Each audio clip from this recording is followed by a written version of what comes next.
Ish administratori i Bankers Petroleum, Leonida Çobo, ka pezulluar aktivitetin e zyrës së tij të konsulencës, LC Consulting, me të cilën rezulton se ka përfituar më shumë se 1.5 milion euro nga nën kontraktor të kompanisë koncesionare e naftës.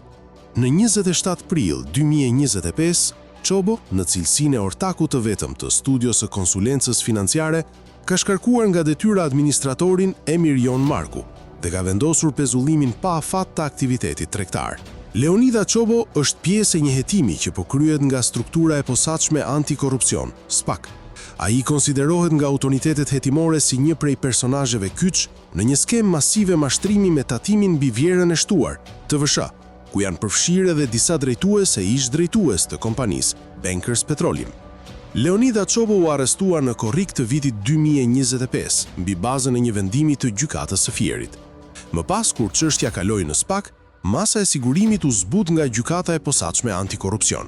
Në vitet 2010-2015, Leonida Çobo ka qenë administratori i përgjithshëm i Bankers Petroleum.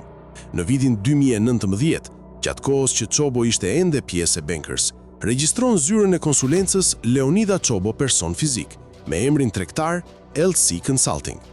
Prokuroria dyshon se ai e ka përdorur studion për të shkarkuar paratë që kompania e vëllait të tij merrte tek Bankers Petroleum. Krahas faturave për TICO, subjekti Leonida Çobo ka deklaruar të ardhura nga konsulenca edhe për disa subjekte të tjera private, në një total për 155 milion lekë të reja.